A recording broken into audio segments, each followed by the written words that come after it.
Hello everybody, welcome back to the Final Fantasy X walkthrough. We've got a little bit of dialogue and then we will jump into a little more of the explanation of the last video. And then the start of this one.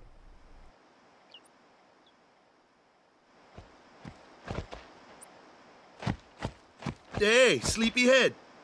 Something I want to give you. Whoa! You're giving this to me? Yeah, use it well.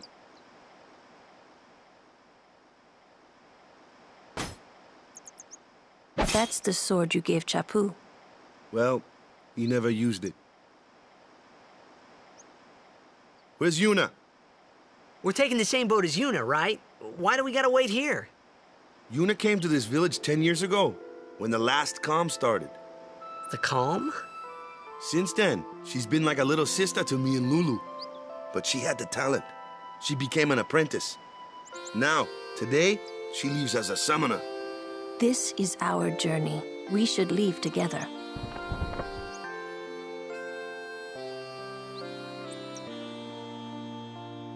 You really don't need all that luggage. They're not really my things. They're gifts for the temples we're to visit. This isn't a vacation, Yuna. I guess you're right.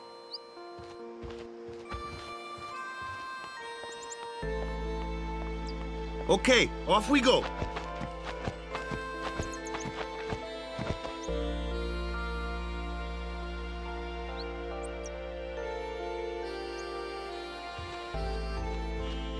Alright, so towards the end of the last video, Titus had a weird dream that I don't know if I made a whole lot of sense out of. Yuna was in it as well as Riku, and basically Riku was like, hey, I thought you told me that you were going to take me to Xanarkand, and I don't know. Again, I didn't really feel like that one made a whole lot of sense. I couldn't draw much from it.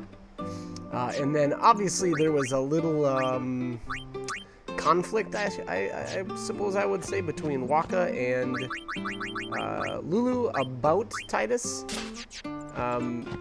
You know, Lulu says, you know, hey, yeah, he may look like Chapu, but it's not him, and, you know, so don't like, I guess, think of him as Chapu, I guess.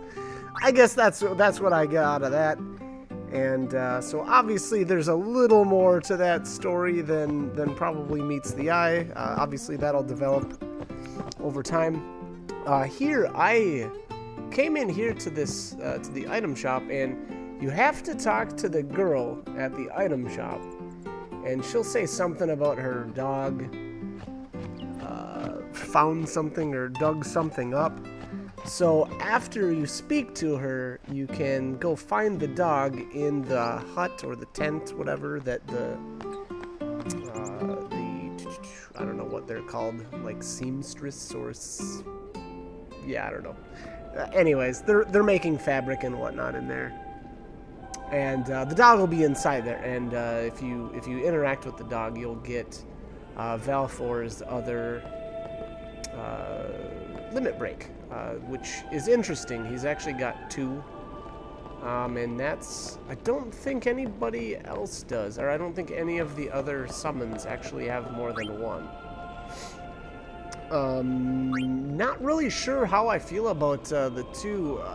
My impression was that the second one has a longer, almost like a cooldown time, or like once you use it, your enemy can potentially get more turns, I believe, than the other one, but it's also stronger.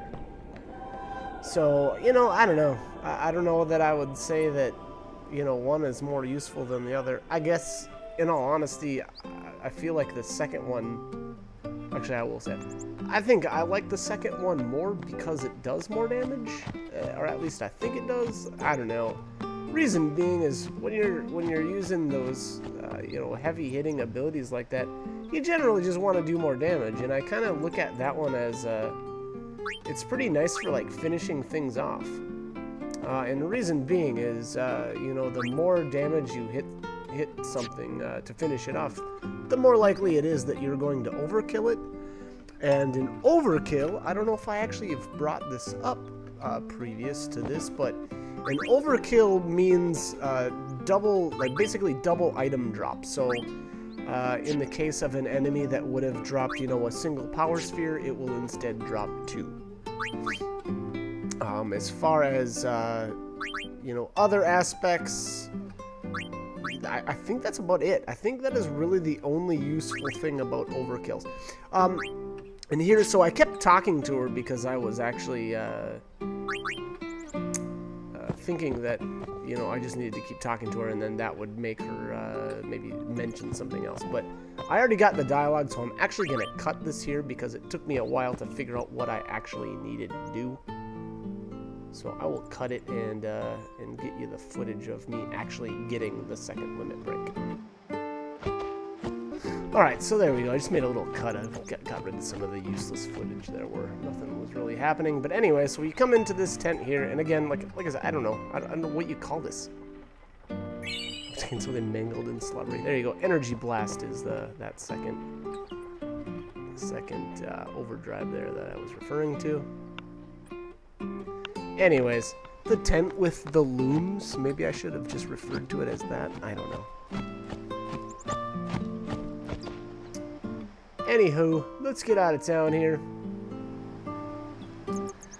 Now this is kind of the first spot that I guess you could say that you could do some leveling. Here comes one now. Hey, why don't you try out that sword I gave you?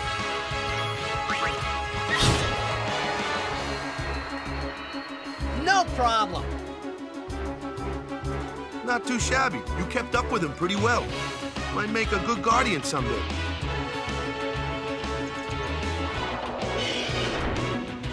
A flyer. My kind of customer.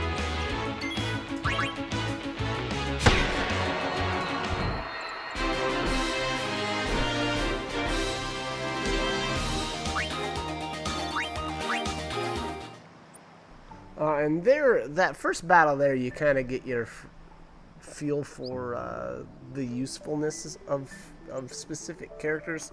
Titus typically wants to take on the fast-moving, like, hound-looking enemies. Waka, he's going to specialize more in the flyers. That looks like trouble. Ha! Watch this! Told ya, only magic can beat that thing. If you can't beat them down, you gotta use magic of an element they don't like. Magic? Element? Let's have our black mage show you what I mean. Lou, you're up. Clueless, aren't you? Good thing I'm here.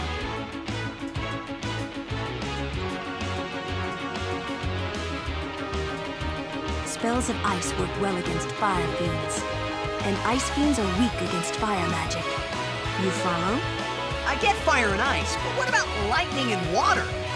Lightning and water are opposed, just like fire and ice. This one here is a water fiend, which means...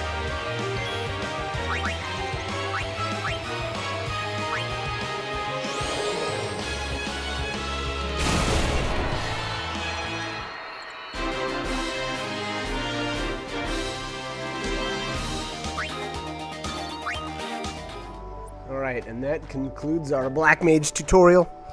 Pretty easy stuff. I don't think I'm going to spend much more time on that subject.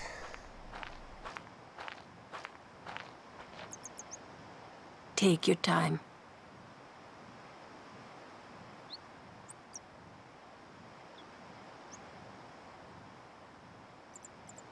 Let's get going, man. We're gonna wait. Huh? Are you ready?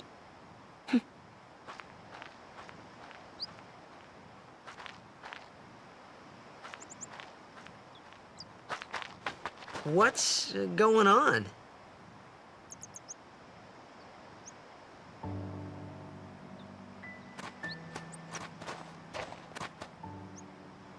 It's an ancient custom.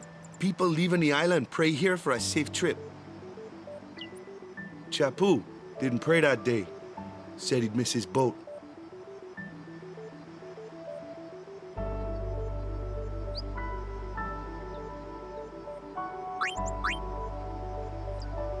That should do it.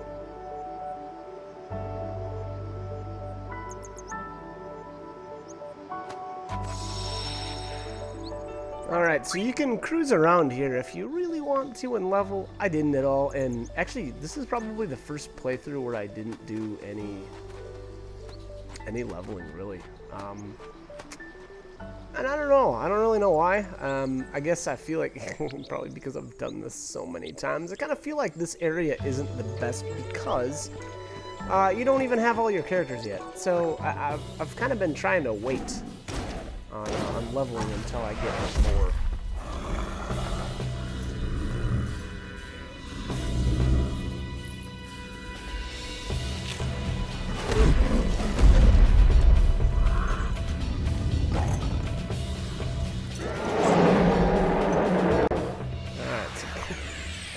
Cool, I don't know if that's really an introduction to Kamari, but he's kind of an interesting character. He's your, kind of like your jack of all trades, I guess, at the beginning of the game. I don't know, maybe that's not accurate. He's a blank slate. There you go. That is way more accurate. So you can kind of choose whatever you want to do with him. I usually go Thief because we don't get our Thief back for quite some time. That's enough. But that being said, you know, again, you can do whatever you want with him. You know, that's kind of the cool thing about Kamari, but... What's with that guy? Kimari Ronso, of the Ronso tribe. He's learned the Fiend's way of fighting. That's not what I meant. He's another Yuna's guardians. Huh? Sometimes we don't understand him either. Kamari doesn't talk much anyway. But he has protected me since I was a child.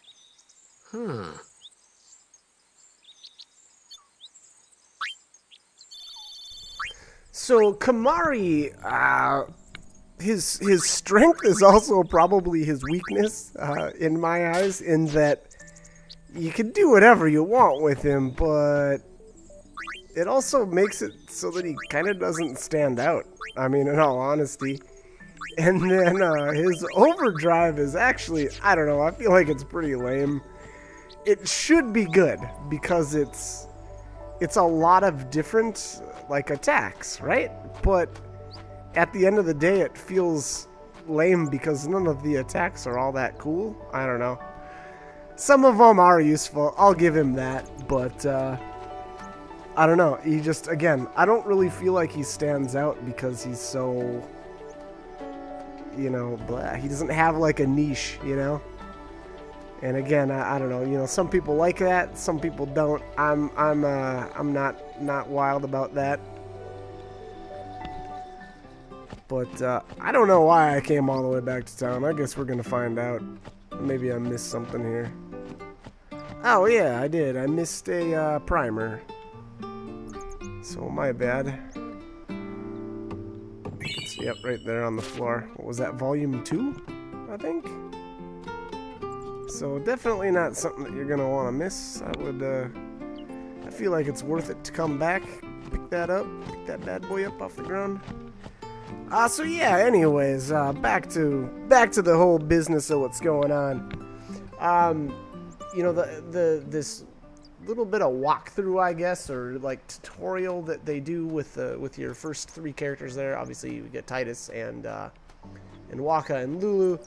That'll kind of keep, well, at least that'll happen one more time. No, it's actually 2 more times, now that I really think about it. But anyways, as you gain characters with those specific type of roles, I guess they'll do a decent job of pointing that out and being like, hey, this is what you're supposed to use these characters for, essentially. So yeah, anyways, like I said, you can, and you know, kind of going along with Kamari, you can kind of fit him in wherever you want. I really like him with the thief role. I don't really know why, I guess, other than the fact that we don't get our actual, like, you know, the other thief for quite some time. or I should say get her back. Obviously, I'm speaking about Riku. It shouldn't be any secret that she is the thief, being that we did do quite a bit of stealing with her towards the beginning of the game there.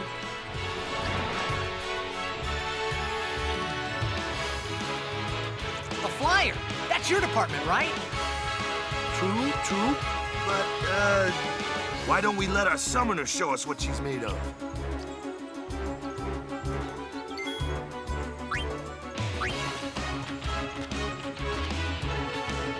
Your first real battle. Let's see some style. Show us what your training has taught you, Yuna. Okay.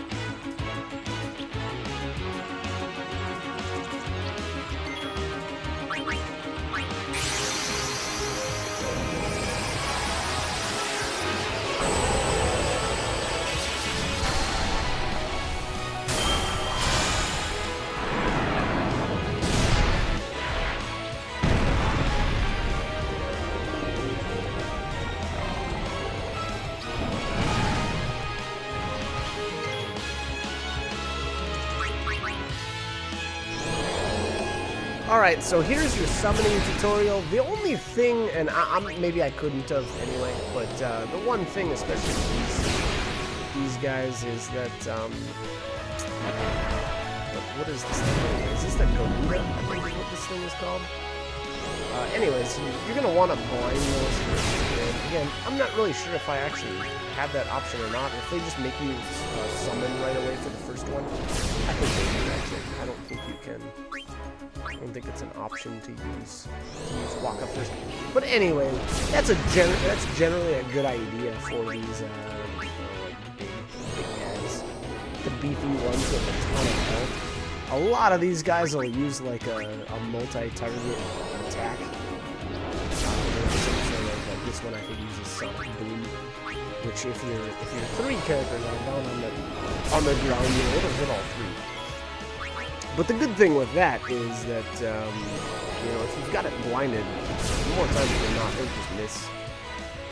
Which I think is actually one of the cooler things about this game, actually, now that we're on the subject, is just status effects. And again, like, in a lot of the other games, I feel like it's kind of lame. Like, the status effects don't do you that much good.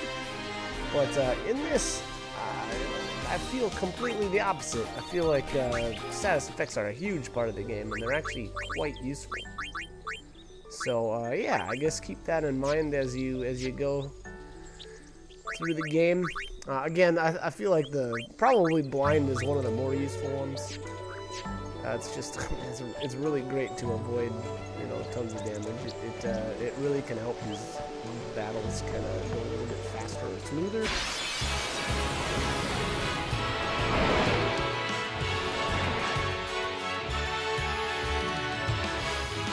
Another one of those. No problem. Leave this one to me, huh? Say good night, birdie. Yeah.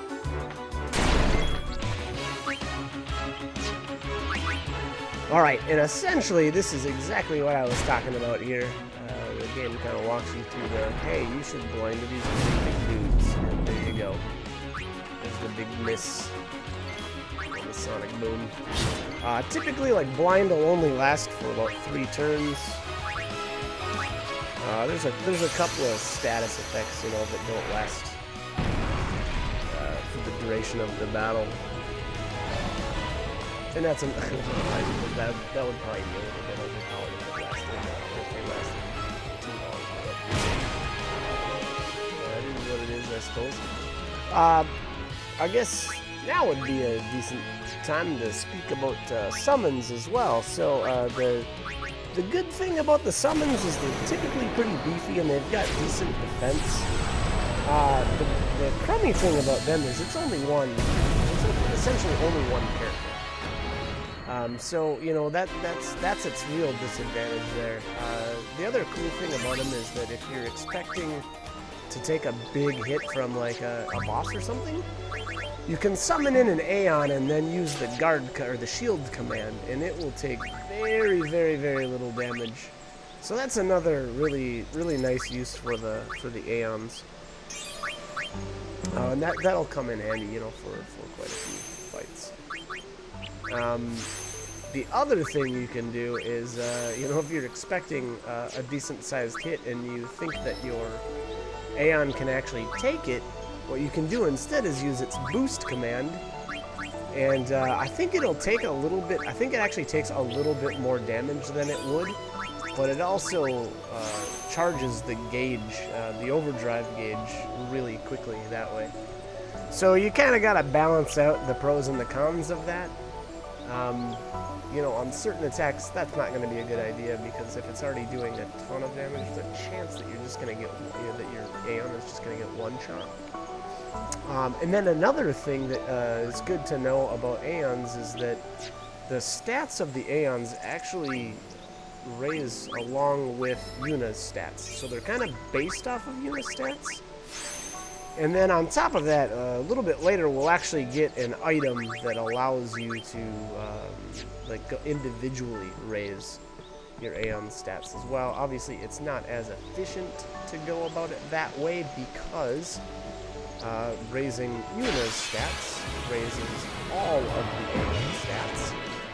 But again, now there's, you know, there'll be times in the game where you'll probably have too many maybe sort of power spheres, and you know, if you're capped out, you're sitting on 99 of them. Well, there's no point on you know, getting more, so you just dump them into an Aeon stats. So it's kind of a nice way to get rid of extra spheres, I suppose, stat spheres, that is. But anyways, we're getting close to the end of this video, so I'm going to cut the commentary here. Like, comment, subscribe, whatever you guys want to do. Hope the guns are helpful, though. Hope these are informational, and hope you join us for more. Alright, thanks for watching.